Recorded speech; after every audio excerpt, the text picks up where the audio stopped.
뭐 요즘 청년층 취업이 어려우니까 또 좋은 일자리가 한정되어 있으니까 창업을 많이 강조하죠. 그러면 고학력 청년들, 뭐 대졸자나 아니면 대학원 졸업자 청년들이 어떤 분야에 창업하는지를 들여다봤더니 한국과 미국이 상당한 차이를 보였습니다.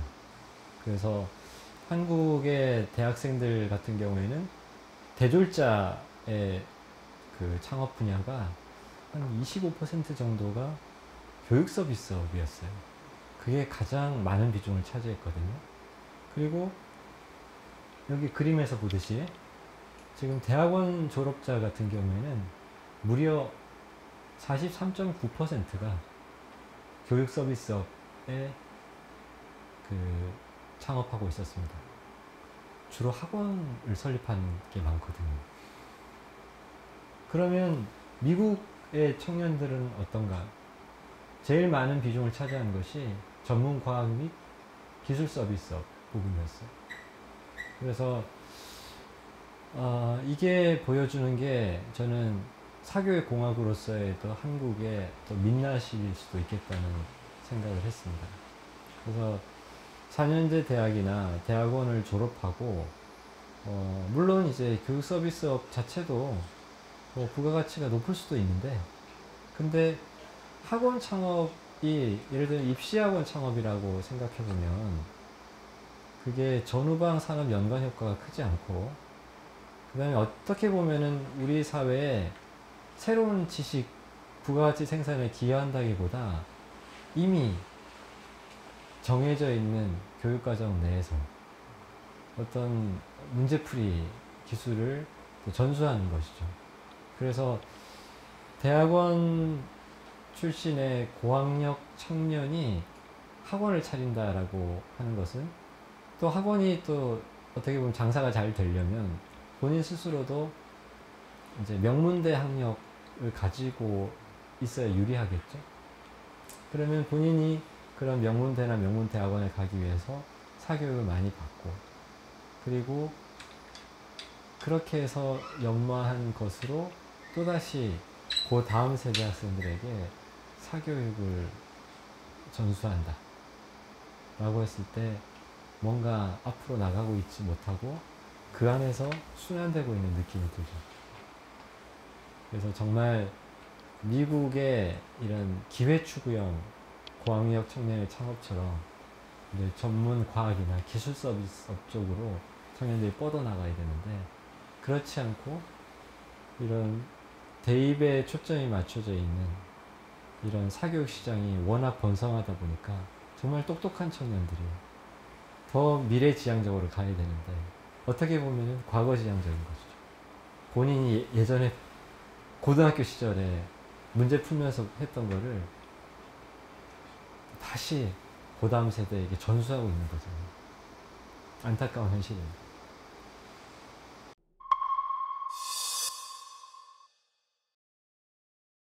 자, 사교육의 효과를 또 객관적으로 보는 방법 중에서는 혼자 공부하는 시간, 우리 뭐 자기주도 학습 시간이라고 하는 것과 비교하는 것인데, 그래서 혼자 공부한 시간당 성적 향상 폭이 있을 거고, 그 다음에 사교육을 받은 시간당 성적 향상 폭이 있을 때 그거를 상대적인 비율로 본 것입니다.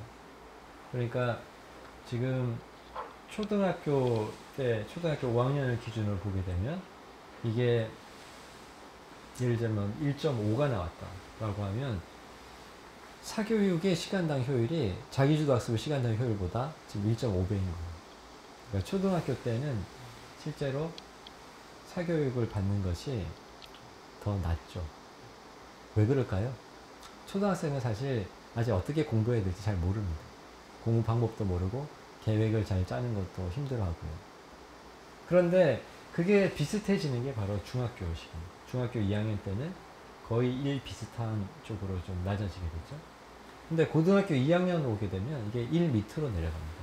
이 이야기는 사교육의 시간당 효율보다 자기주도 학습의 시간당 효율이 더 높다라는 것이에요. 그러면 이렇게 생각하면 할 수 있겠죠. 그러면 이제 전략이 나오네. 초등학교 때는 사교육을 많이 시키고, 중학교 때는 줄이고, 고등학교 때는 아예 시키지 말고 혼자 공부하게.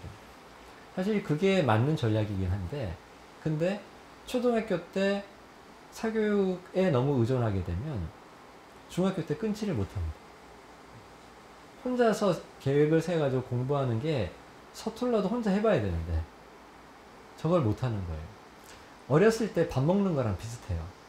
이유식 처음 먹일 때 아이가 숟가락질 잘 못합니다. 그래서 막 입으로 들어가야 될 게 막 얼굴 코에 막 들어가고 부모님 닦아내기 바쁘죠. 근데 부모님이 애가 못 먹는구나 싶어가지고 너는 절대로 숟가락을 네가 쥐어서는 안 된다 라고 해서 계속 먹여주게 되면 그 아이는 나중에도 젓가락질을 잘 못할 수 있습니다. 처음에 서툴어도 자기가 해보면서 그게 느는 거거든요. 공부도 마찬가지. 초등학교 때 혼자 공부하는 힘이 없다고, 습관이 안 돼 있다고 너무 사교육에만 의존해서 하게 되면은 중학교 때 그걸 끊지를 못하게 되고요. 중학교 때 사교육을 쭉 하게 되면은 고등학교 때도 사교육을 결국 하게 됩니다. 결국 자기주도 학습 습관이나 그 능력이 잘 길러지지 못한다는 것이죠. 그래서 초등학교 때 효율이 좀 더 좋아 보인다고 하더라도 초등학교 때는 사실 성적 부담이 별로 없죠. 저럴 때 뭘 하더라도 사실 저는 뭐 꼭 그런 교과 공부가 아니어도 괜찮아요. 혼자서 운동을 하는 것도 계획을 짜가지고 실천하는 것들을 해보면서 일종의 자아 효능감 같은 것도 느껴보고, 그리고 메타인지를 길러요.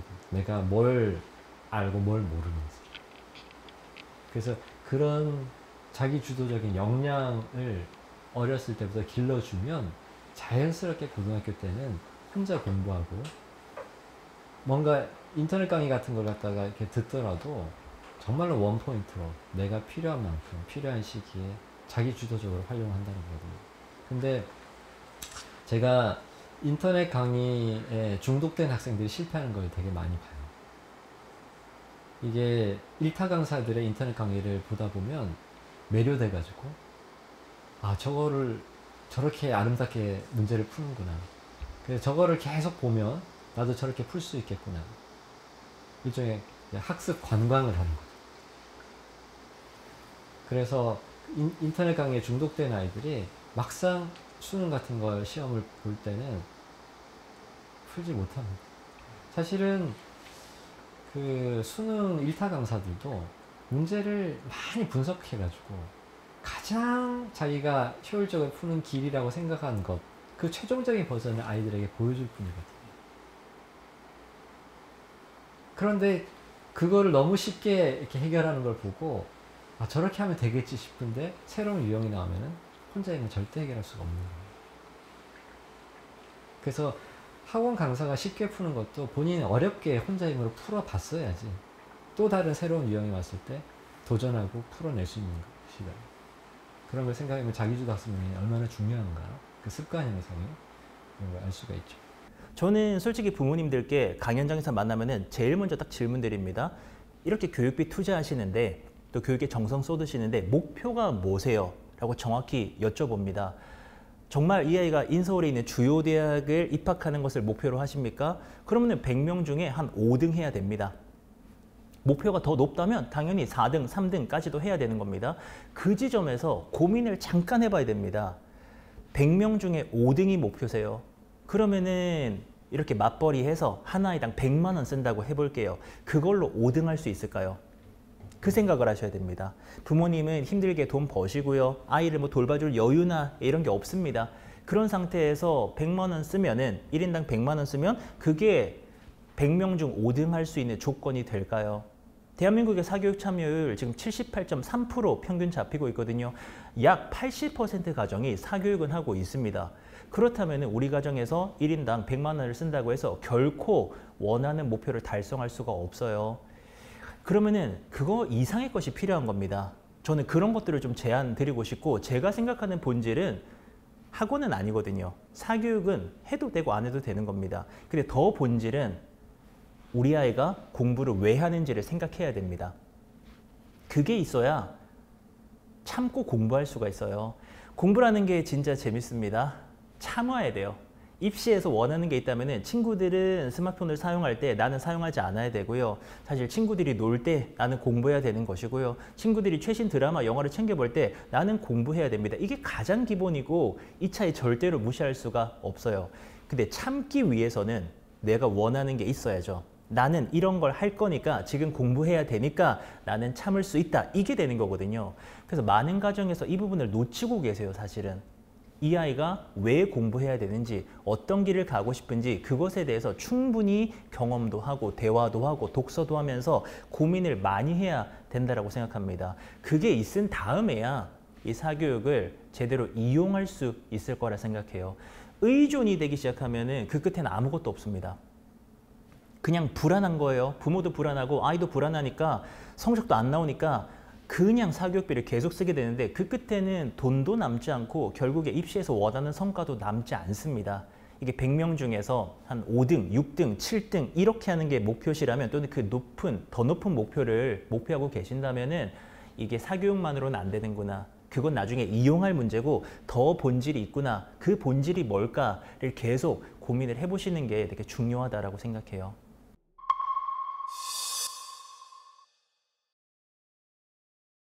우선 이제 사교육을 시키는 목적은 아마 대입을 위한 것일 텐데요. 근데 대학 입시 이후에도 사교육의 장기적인 효과가 어느 정도 있는지를 좀 확인해 보고 싶어서 제가 한국 노동 패널 자료를 가지고 이제 그 고등학교 때 받았던 사교육 경험이 대학교에서 받는 학점하고 그 다음에 졸업 후의 취업 성과, 뭐 예를 들면 시간당 임금 혹은 어떤 영향이 있는지를 분석해 본 적이 있습니다. 그래서 제가 분석을 하는 방법은 그 고등학교 때 혼자서 공부한 시간, 즉 자기주도 학습 시간과 그 고등학교 때 사교육을 얼마나 받았는지 그거를 비교함으로써 이제 자기주도 학습과 사교육의 중장기적인 효과를 비교해 보려는 것이었죠. 결과는 이랬습니다. 그러니까 사교육을 받은 학생보다 자기주도 학습을 많이 한 학생이 대학 학점이 높게 나옵니다. 그리고 졸업 후에 취업을 했을 때 받게 되는 시간당 실질임금도 높게 나옵니다. 왜 그럴까요? 이거는 사교육이 학생들에게 도움을 줄 수 있는 것은 딱 도움이 된다면 대입 전까지다라는 것이죠. 그리고 그 이후에 사실 대학교 공부는 뭐 요즘 대학생 과외도 있다. 그러니까 대학생들이 받는 사교육도 없지 않지만 그러나 그 시장은 초중고 사교육 시장과는 비교할 수 없을 정도로 작기 때문에 그리고 사실 좀 힘들죠. 교수님이 가르치는 걸 사교육을 통해 가지고 따라간다는 것 자체가. 그래서 그때 이제 나오는 게 바로 자기 스스로 새로운 걸 배울 때 얼마나 그것을 스스로의 힘으로 익혀나갈 수 있는지 자기주도 학습 역량이 나오는 건데요. 그게 이제 중고등학교 때 길렀던 이런 공부의 근력을 그때 써먹는 겁니다. 그리고 이제 나중에 취업을 해서도 실제 그 사람이 그 조직에서 그 업무 성과를 통해 가지고 어느 정도 인정을 받고 그리고 그 사람의 그게 연봉이나 아니면은 승진, 고과에 반영이 된다라고 하면 그거는 이제 시간당 임금의 차이로 나타나겠죠. 그랬을 때 그 사교육보다는 자기주도 학습을 더 많이 한 학생이 졸업 후 취업을 했을 때 시간당 실질임금이 높게 나오고 사교육 효과는 없는 것으로 나타났다는 것도 좀 시사하는 바가 있는 것이죠. 이제 회사에서는 사실 뭐 자기가 뭔가 일을 해야 될 때 학원 강사가 도와줄 수도 없고 스스로 문제를 해결해야 되는데 그 역량은 혼자서 계획을 짜가지고 그것을 실천하면서 부족한 점들을 보완했던 그런 학습 경험을 가진 학생들이 훨씬 더 뛰어날 수 있다는 것이죠.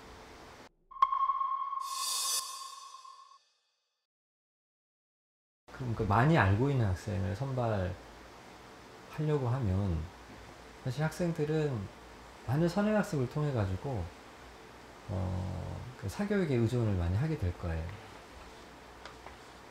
그런데 그 제가 GST에서 그 선행을 좀 덜 하고 온 학생들이 나중에 따라잡는 것들을 보게 되면 대학에서는 잠재력 있는 학생들을 뽑는 게 굉장히 중요하구나라는 생각을 하게 됩니다. 그래서 잠재력 있는 학생을 뽑아서 그 학생이 그 잠재력을 발휘할 수 있도록 자극을 주고 또 도와주면 훨씬 더 그 큰 인재로 성장할 수가 있죠. 그래서 그런 점에서 대학은 좀 이미 준비가 잘 되어 있는, 준비가 잘 되어 있다라는 게 이미 좀 선행을 좀 많이 하고 온 학생들, 그런 학생들 뽑으면 1학년 때는 좀 가르치기가 수월할 거예요. 그런데 그렇게 타인에 의존해 가지고 뭔가를 많이 습득한 학생들이 대학에서 새로운 것을 그 중고등학교 때처럼 타인의 도움 없이 혼자 역량으로 또 습득하고 또 자기 스스로 발전시켜 나가는 데는 오히려 한계가 있을 수 있거든요. 그래서 그런 점에서 저는 그 대학이 뽑는 경쟁 말고 잘 가르치려고 하는, 잘 가르치는 경쟁이라기보다는 사실은 스스로 잘 배울 수 있도록 하는 그런 환경을 조성하는 그런 대학이 대학의 경쟁력도 높아지고, 그리고 좀 초등등 교육 과정에서 과열되어 있는 이런 사교육에 대해서 그러지 않아도 된다라고 하는 시그널을 줄 것 같습니다. 결국 이 사교육을 좀 완화시키는 방법 중에 하나는 좋은 대학들을 많이 만드는 거예요. 우리가 대학 수학능력 시험 얘기할 때 학교 등급을 가지고 약오로 막 얘기를 하잖아요. 위기를 딱 만들어 놓고 이제 대학 입시를 학생들이 준비하는 그런 상황이 여전히 유지되고 있다. 좋은 대학들이 많이 만들어지면 그런 위기가 약해지기 때문에 아무래도 이제 사교육에 대한 부담들이 훨씬 더 완화될 수 있죠. 대표적인 사례가 일본입니다.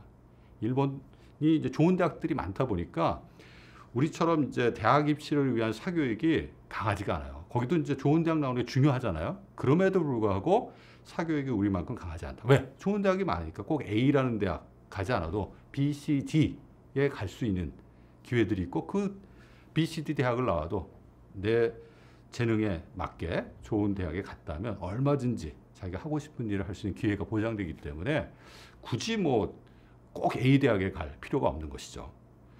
그래서 이제 우리도 마찬가지 이런 그 대입을 중심으로 한 사교육을 좀 완화시키려면 좋은 대학들을 좀 많이 만들어서 학생들이 자기의 어떤 요구에 맞게 그 대학들을 선택할 수 있는 그런 다양성이 좀 확보될 필요가 있습니다.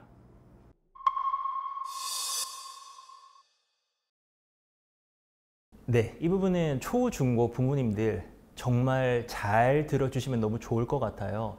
이게 제가 학교 안에 있을 때는 너무 이제 공부 잘하는 친구들의 모습을 옆에서 보다 보니까 저는 당연하다 생각하고 주변 동료 교사들도 당연하다 생각했는데, 생각해보면 학교 밖에서는 알 수가 없는 게 전교 1등이 공부를 제일 열심히 하거든요. 근데 학교 밖에서는요, 그 열심히 하는 모습을 못 보시지 않습니까? 그렇다면 학교 밖에 뭐가 보입니까? 학원이라던가 다른 변인들이 보이는 겁니다. 근데 학교 안에서 보면 전교 1등 최상위권들이 제일 치열하게 공부를 합니다. 이거는 현재 수능이랑도 연결되어 있는 게 수능이 어렵습니다. 보통의 아이들이 쉽게 100점 받는 그런 시험이 절대로 아니거든요. 뭐 국어 만점자, 수학 만점자 0.1%도 제대로 안 되는 국어 그렇고요. 수학도 마찬가지고요. 이제 그런 시험이기 때문에 아이들이 끈질기게 포기를 안 하고 정말 열심히 공부를 해야 됩니다. 그리고 최상위권들은 정말로 그렇게 공부를 하고 있고요. 이제 초중등에서는 그 점을 놓치시다 보니까는 빨리 가는 거, 남들보다 6개월, 1년, 2년, 3년 더 빨리 가는 그 선행의 신화에 지금 지배가 되어 있는데, 저는 그 선행과 깊이 있게 파고드는 끈기, 근성, 인내력이랑은 직결되지는 않는다라고 생각하거든요. 근데 많은 분들이 초중등에서 선행을 하시다 보니까는 오히려 고등에서 상위권이 되지 못하는 이런 일들이 많이 발생해요. 그래서 저는 최상위권은 전교 1등은 제일 끈기 있게 제일 열심히 공부하는 아이들이다 라고 말씀드릴 수 있고요. 가장 우수한 학생들이 보이는 특징 중에 하나는 열정과 열정과 의지라고 할 수가 있는데요. 영어로는 그리트라고 표현하는데 목표를 설정했을 때 집중하고 몰입해서 성취를 이뤄내는 것이라고 할 수 있습니다. 목표를 설정하고 성취를 이뤄내는 것의 과정에서는 타인에 의해서 타율적인 행동을 통해서는 몰입하기가 쉽지 않고요. 스스로 본인이 목표를 자기의 것으로 인식하고 그걸 위한 본인의 열정이 투영될 때 몰입이 가능하다라고 생각이 됩니다.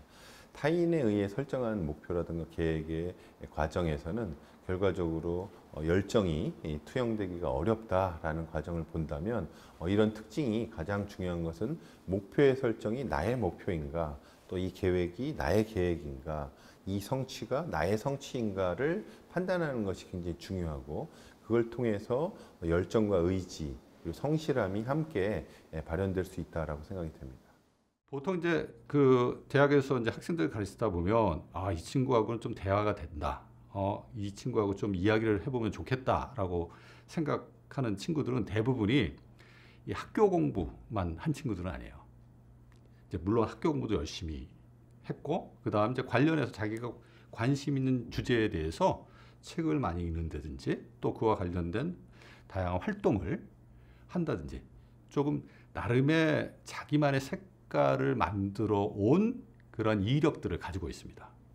또 공부 자체도 이 사교육에 의존해서 남이 하라는 대로 그냥 쫓아가는 것이 아니라 자기 스스로가 계획을 잡고 실행하고 평가해보는 그 자기 주도성이 몸에 배어있는 친구들이죠. 이런 친구들이 대학 와서도 뭐 최상위권이라고 하면 최상위권이고 정말 좀 두각을 나타내면서 만족스럽게 대학생활 하는 것을 볼 수가 있죠. 우선 대만에 있는 어떤 교수님이 자기 아이 둘이 이제 비슷하게 똑똑하고 비슷하게 공부하는데 한 애는 시험 보면은 굉장히 이제 좋은 점수를 받아오는데 한 애는 평소와는 달리 시험을 너무 못 보는 거예요. 그래서 이제 둘의 차이가 무엇인지를 뭐 의학적으로 분석을 하고 비교해 봤더니 그 시험을 잘 보기 위해서 필요한 거 특히 이제 우리나라 수능 시험처럼 시간 제한이 있고 그 정해진 시간 내에 많은 것을 빠르게 읽고 정확하게 파악을 해서 답을 찾아야 되는 그런 종류의 시험 어떻게 보면 이제 고부담 시험이죠. 를 잘 보기 위해서는 두 가지가 필요한데 첫 번째는 사실 문해력이에요. 그래서 얼마나 그 생소한 지문 같은 혹은 긴 지문을 한 번에 빠르게 읽고 정확하게 파악을 하는가 이거는 훈련이 좀 되어 있어야 되거든요. 그래서 어릴 때부터 독서가 되게 중요하다는 거 특히 다양한 분야의 독서가 중요하다는 거 그리고 두 번째는 뭐냐면 당황했을 때 빨리 평정을 찾는 그것도 하나의 능력이거든요. 그래서 평정을 회복하는 능력이죠.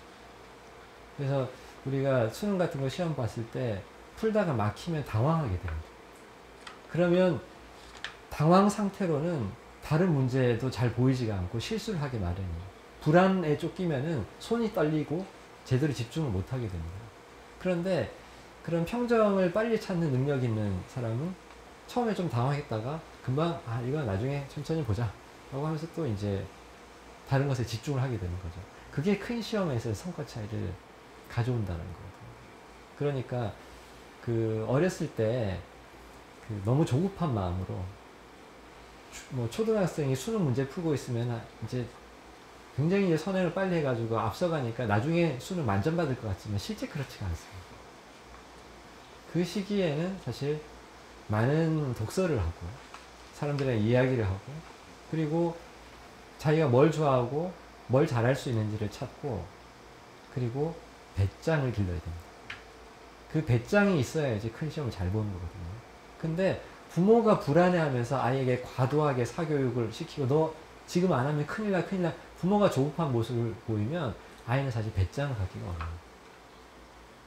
저는 그런 점들을 부모님들이 좀 유념을 하시고 그리고 부모님들이 좀 미래에 대해서 낙관하시면서 뭐 느긋하게 퍼져 있으라는 것이 아니라 부모님부터 공부를 평생 하는 것이다. 그래서 아이들 앞에서 같이 책을 읽으시고 이렇게 인생을 좀 그 밀도 있게 살아가는, 그러면서도 풍요롭게 살아가는 모습을 보여주시면 아이들은 인생의 목표를 좀 더 길게 조준을 할 거예요. 그래서 설령 지금 성적이 조금 안 나오더라도 일찍 포기하거나 불안해하지 않고 꾸준하게 할 겁니다. 지금 100세 시대고요. 그 다음에 하나의 직업으로 살아갈 수 없는 시대입니다.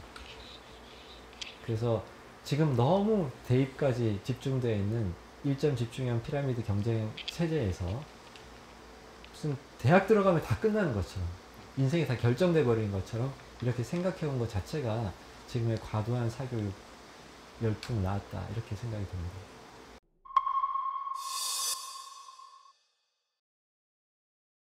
기본적으로 학교의 정상적인 교육 과정의 범위를 벗어나서 학생들에게 틀리게 만들기 위한 함정을 넣거나 아니면 어려운 개념을 문제에 포함시킴으로써 개념을 잘 모르는 학생들은 틀릴 수밖에 없고, 또 특정 학원이나 특정 교재를 학습한 학생들만 또 맞출 수 있는 이런 문제들을 킬러 문항이라고 할 수 있겠습니다. 기본적으로 킬러 문항을 출제하지 않는 것은 평가의 기본적인 원칙에 충실한 올바른 방향이라고 생각합니다. 다만 사교육비 경감이라는 것이 수능의 킬러 문항을 배제함으로써 많이 줄어들 수 있는 상황은 아니고, 유아부터 초등학교, 중학교, 고등학교에 이르기까지 다양한 수요와 그 필요에 따라서 사교육이 존재하고 있기 때문에 이런 문제들을 해결해 줌으로써 사교육비가 줄어들 수 있다라고 생각이 됩니다. 9월 모의평가에서 킬러 문항을 배제하기로 정부가 발표를 했는데 이것을 구현하는 것이 사실은 쉽지는 않습니다.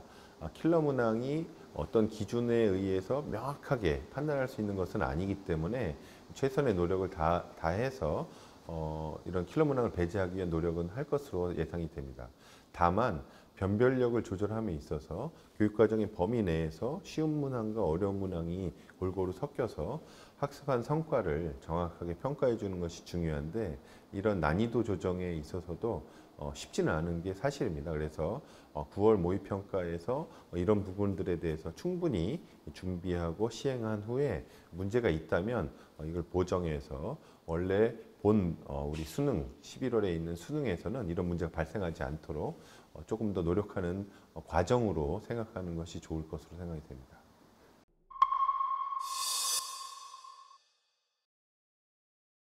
최근에 이제 미래 인재에 대한 정의가 새롭게 내려지고 있는데, 과거의 산업화 시대에는 한 분야를 깊이 있게 이해하고 잘 할 수 있는 인재가 훌륭한 인재라고 표현했습니다. 그걸 영어로 I자형 인재라고 표현하는데요. 한 분야를 깊이 있게 학습한 인재가 필요했다면 최근에는 T자형 인재로 한 분야에 깊이 있는 전문 지식과 함께 관련된 지식과 역량을 갖춘 이런 인재를 필요로 했습니다. 그런데 미래의 인재는 우리가 M자형 인재라고 표현하는데, 이 M자형 인재는 하나, 둘, 세 개, 네 개 이상의 전문성을 갖춰야 된다라고 할 수 있는데, 이렇게 다양한 전공 분야의 전문성을 갖추기 위해서 가장 중요한 역량이 끊임없이 고민하고 학습하는 이런 과정이라고 할 수 있겠습니다. 다른 말로 표현하면 성인이 돼서도 자기주도적으로 끊임없이 목표를 설정해서 학습하는 과정이 필요한데, 이런 M자형 인재를 키우기 위해서는 어떤 한 분야에 깊이 있는 전문성과 지식을 암기하는 것만으로 끝나는 것이 아니라 새로운 학문 분야, 새로운 내용이 지속적으로 나오고 있을 때 끊임없이 학습하고 노력하는 이런 자세가 필요하다라고 할 수가 있겠습니다. 역량으로 본다면 과거에 산업화 시대의 기억력과 빠른 계산 능력을 가지고 훌륭한 인재로 성장할 수 있었다면, 지금은 지식을, 핵심적인 개념을 이해하는 지식을 바탕으로 다양한 역량들, 최근에 미래사회에 필요한 역량으로 강조되고 있는 역량을 갖춘 이런 인재로 성장하는 것이 필요하다라고 생각이 됩니다. 저는 일단 미래 인재가 갖춰야 될 일단 역량이 무엇인지를 좀 말씀을 드리고 싶은데요. 저는 이제 세 가지를 이야기해 왔습니다. 하나가 창의, 그러니까 새로운 가치를 창출하는 역량이고요. 이제 두 번째는 인성, 그래서 남과 더불어 일할 수 있는, 그리고 또 나눌 수 있는 역량을 말하고, 이제 세 번째가 긍정입니다. 긍정은 자기 자신과 자기 삶을 존중하고 사랑하는 역량이라고 생각을 해요. 근데 지금 왜 이제 이런 것이 필요하냐라고 했을 때, 앞으로 인간이 이런 챗 GPT나 생성형 인공지능 시대에 사실 인간으로서 인간의 가치와 존엄을 찾기 위해서는 상당히 인간다움을 잃지 않아야 되는데, 그건 이제 인성일 수도 있고, 그리고 인공지능이 생각하지도 못한 새로운 직관, 새로운 아이디어, 그리고 창의성이죠 사실. 그리고 한 번도 생각해보지 않았던 것들을 연결시키는 능력, 그것도 이제 협업을 통해서요. 그리고 많은 도전과 그 불확실성과 또 불안이 존재하는 시대에 좌절하지 않고 회복 탄력성을 갖고, 그리고 일상에서도 즐거운 거를 찾아서 누릴 수 있는 그런 긍정 마인드, 이게 미래 인재가 꼭 갖춰야 될 세 가지 역량이라는 생각이 들고요. 그리고 그것들을 길러주는 것이 미래 교육이어야 된다고 생각을 하는데, 그래서 보통 보면 이 너무 조급한 나머지 이렇게 뭐가 뜬다라고 하면 이제 그쪽만 쭉 보고 달려가게 하고, 그래서 옛날에 뭐 글로벌 시대 국제화 할 때는 일찍부터 이제 막 영어를 시켜야 된다. 그래서 영어 몰입 교육부터 해가지고 지금 영어 유치원 뭐 이렇게 돼 있고, 뭐 AI 뭐 혹은 디지털 전환 시대다라고 하니까 이제 코딩이 필수다라고 해가지고 막 그 코딩 사교육 이렇게 가고 있는데, 사실은 그게 아니라 그 아이가 이제 진짜로 살아갈 세상에서는 뭐가 중요할지, 뭐가 인간에게 가치를 인정받고 존중받을지 잘 모릅니다. 그렇기 때문에 저는 좀 이런 I자형 인재를 만드는 데서는 좀 벗어나야 된다. I자형 인재라는 것은 한 분야만 깊게 알고 하나만 할 수 있는, 그런 이제 영어만 잘하는 사람이라든지 코딩만 잘하는 프로그래머라든지 이런 사람입니다. 근데 이제 기업에서는 T자형 인재가 필요하다고 하거든요. 근데 T자형 인재는 자기 분야에 대해서는 전문성도 있지만 다른 분야도 좀 아는 그런 기본적인 소양을 갖추고 있어가지고 다른 사람들과 협업이 가능하고 소통이 가능한 그런 인재를 T자형 인재라고 하는데, 저는 여기서 조금 더 욕심을 부려서 이런 막대사탕형 인재, 그래서 T가 조금 확장이 돼서 이게 둥글게 되면 막대사탕이 되지 않습니까? 그리고 실제로 막대사탕형 인재를 많이 길러내는데, 여기서 이제 막대사탕의 막대 부분이 어떤 누군가가 갖고 있는 그 사람만의 또 전문성이에요. 이 분야는 내가 그래도 잘 아는 편이다. 그래서 앞으로 생성형 인공지능 시대에도 어떤 분야에 있어서 상위 10% 혹은 20%는 그래도 밥벌이를 하고 살 거예요. 그러면 이제 그 분야가 이제 자기의 분야라고 했을 때, 그 분야는 사람마다 다 다를 거예요. 자기가 좋아하고 자기가 잘할 수 있는 분야는. 그렇기 때문에 저는 교육은 이런 막대사탕형 인재를 여러 방향으로 길러내는 이런 햇살형 교육이 필요하다. 그게 미래 교육의 모습이어야 된다라는 생각이 듭니다. 그래서 아이들에게 공통분모가 돼. 그래서 이제는 출발선이 아니라 출발원이 필요한 거예요. 출발선은 좋은 대학, 좋은 일자리라고 하는 정해진 목표, 누구나 다 그쪽만 보기 때문에 일점 집중형 경쟁이 될 수밖에 없어서 거기서는 속도전입니다. 그러니까 다 선행사교육, 영어 유치원부터 시작해가지고 시키는 거거든요. 근데 속도보다는 사실 방향이 앞으로 더 중요해요. 한 가지 방향만 보고 가게 되면은 실제로 보면 다 나머지는 경쟁의 들러리가 됩니다.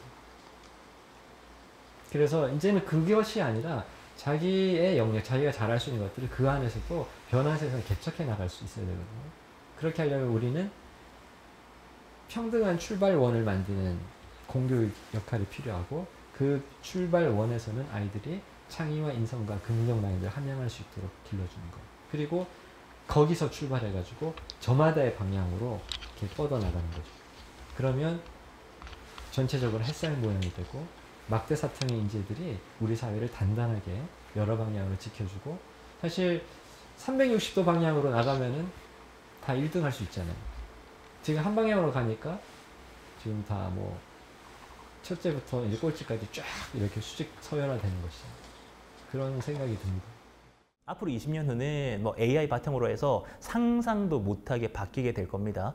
저는 이 지점에서 되게 주목할 필요가 있다고 생각해요. 20년 후에 가장 본질은 변화를 예측할 수가 없습니다.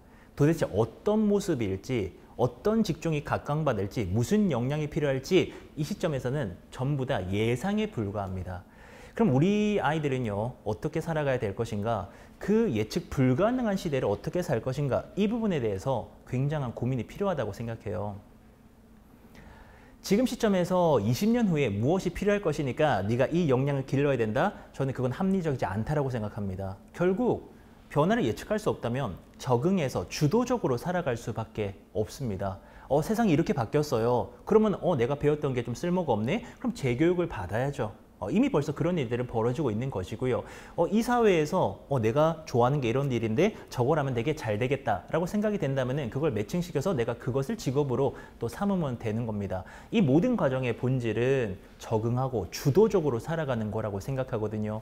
근데 20년 전으로 다시 돌아와서 지금 현 시점에서 교육 현장에서 일어나고 있는 일을 보면은 이 수능이나 입시를 대비한다라고 하는 것은 좀 저도 입시 강사지만 수동적인 면이 강해요.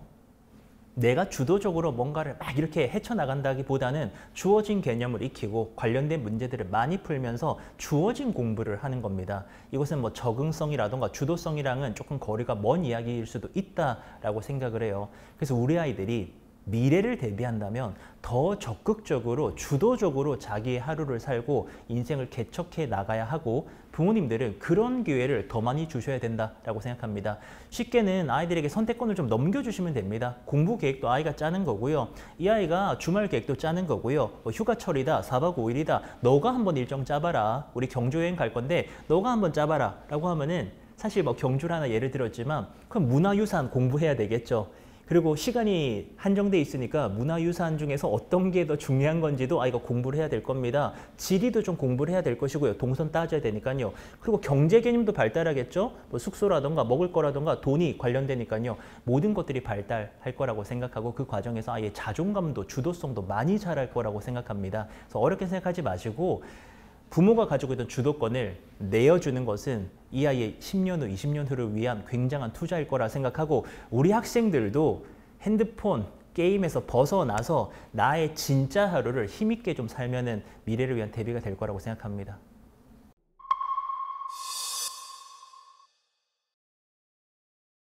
시대는 이미 많이 바뀌었습니다. 인재상 자체가 많이 바뀌었죠. 글로벌적으로 이렇게 활동하게 되는 그 인재들은 얼마나 내가 공동체에 기여할 수 있는가, 뭐 협업 능력이라던가 이런 경쟁에서의 그 역량 말고도 더 많은 능력들이 또 이렇게 평가를 주요하게 받고 있습니다.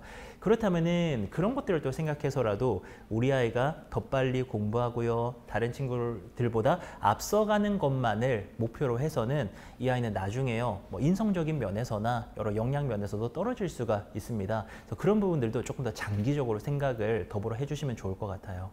우리 학부모님들에게 우리 자녀 교육과 관련해서 좀 멀리 보면 좋겠다라는 말씀을 드립니다. 구체적으로 우리 아이들의 삶은 20에 시작해서 끝나는 게 아닙니다. 40 이후에 우리 아이가 어떤 일을 하고 있느냐가 되게 중요하거든요. 우리 아이가 재능을 갖고 있는 영역에서 자기가 좋아할 수 있는 일을 찾아서 40 이후에 그 일을 하려면 대입이 모든 것을 결정하지 않습니다. 우리 아이가 꿈을 가지고 자신의 재능들을 키워나갈 수 있도록 꾸준히 우리가 대화하고 우리 자녀하고 다양한 경험을 하는 것이 어떻게 보면 우리 아이를 건강한 사회인으로 성장시키는데 중요한 부모의 역할이 아닌가 생각을 합니다.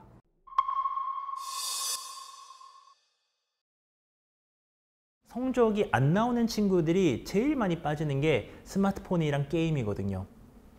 현실이 답답하니까 돌파구를 찾는 겁니다. 자기도 마음이 너무 터질 것 같으니까 그런 걸로 풀려고 하는데 거기에는 여러분들이 원하는 세상이 없어요. 그곳에는 잠깐의 쾌락과 잠깐의 그냥 현실에 대한 망각만 있을 뿐이지, 도피만 있을 뿐이지 그곳에는 여러분들이 원하는 세상이 없습니다. 변하고 싶다면 내가 원하는 것을 찾아야 돼요. 그게 가장 시작이 될 것이고요. 내가 원하는 것을 찾으면 그때부터는 실천을 많이 하시기를 추천드립니다. 하루가 바뀌면 여러분들의 1년이 바뀌고요. 인생이 바뀔 수밖에 없습니다. 그렇게 내가 원하는 것을 계속 찾아가다 보면 사실 성적은 잘 나올 수도 있고요. 성적이 나오지 않아도 내가 원하는 것, 내가 좋아하는 것을 찾았다면 여러분들의 남은 인생은 정말 저는 흥미로운 여정이 될 거라고 생각합니다. 지금 성적의 어떤 경쟁의 신화 속에서 내가 성적이 안 나오니까 좌절만 하고 힘드니까, 마음 힘드니까 게임하고 스마트폰에 빠져있는 친구들이 있다면 힘있게 내가 원하는 것을 찾아 나가는 진짜 인생을 꼭 시작하기를 기성세대로서 또 인생의 선배로서 꼭 이렇게 추천하고 싶습니다. 네, 학생 여러분 안녕하세요. 네, 저는 가르치는 사람이지만 사실 저도 학생입니다. 왜냐하면 시대가 빠르게 변화하고 있어가지고 저도 학생들을 가르치려고 하면 지금 학생일 수밖에 없어요. 그래서 공부는 평생 하는 겁니다. 그래서 지금 하는 공부가 좀 힘들어도 내가 공부의 근력을 키우고 그 다음에 배움의 즐거움을 익혀나가는 과정이구나 라고 생각을 해서 절대로 공부가 지겹거나 너무 힘만 들지 않도록 여러분 스스로를 코칭하시기 바라요. 그래서 저는 변화하는 세상, 특히 100세 시대에는 여러분들 미래가 어떻게 펼쳐질지 아무도 모릅니다. 그래서 주변의 친구들 보면 쟤는 일찍부터 선행을 해가지고 성적도 높고 쟤는 분명히 좋은 대학을 갈 거야. 그리고 나중에 좋은 일자리를 가지겠지라고 생각이 들겠죠. 그런 생각이 드는 학생들 중에도 실제로 그 목표에 근접하는 학생들은 소수에 불과할 수 있습니다. 그리고 또 한 가지 말씀드리면 그렇게 그 목표를 이룬 학생이 다 행복한 것도 아니에요. 그리고 실제로 여러분이 어떻게 살고 싶은지, 나는 어떤 사람인지, 그리고 나는 이 시간에 무엇을 할 때 가장 몰입할 수 있는지 이런 생각들을 가끔씩 좀 먼 산도 좀 보면서 이렇게 해보시기 바라요. 그래서 저는 우리나라 사람들에게 제일 부족한 시간이 정말로 깊이 있게 생각하는 시간이라고 생각이 돼요. 계속 공부만 하다 보면 또 인강만 듣다 보면 문제풀이만 하다 보면 진짜 나의 인생을 위해서 필요한 시간을 가지지 못할 때가 있는데 그게 바로 제가 말씀드렸던 나는 어떤 사람이고 어떻게 살고 싶고 그리고 세상이 어떻게 변하고 있다라고 하는 그 감을 여러분도 조금씩 가지시면 좋겠습니다. 그래서 그런 것들을 요즘은 여러 채널을 통해서 이렇게 얻을 수가 있잖아요. 그래서 좀 미래에 대해서도 좀 어느 정도 다 예측할 수는 없지만 빠르게 변화하고 여러 가지 도전이 도사리고 있는 가운데 기회도 있거든요. 그래서 여러분들은 이런 기술 변화와 인구 변화를 미래 세대가 너무 살아가기 힘든 환경으로 가고 있는 거 이렇게만 생각하지 마시고 그 안에서 좀 기회를 발견하십시오. 분명히 좋은 기회가 있을 겁니다. 그러니까 지금 성적이 좀 안 나오더라도 포기하거나 너무 힘들어하지 마시고 나의 시대가 올 것이다 라는 믿음으로 정진하시기 바라요. 화이팅! 어떤 일이든지 자기가 하고 싶은 일을 성공적으로 해내는 사람들의 공통된 특징이 있어요. 바로 뭐냐? 중꺾마.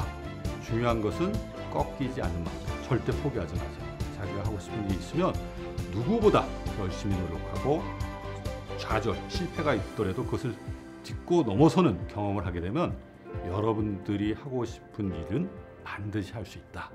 꼭 명심하기 바랍니다.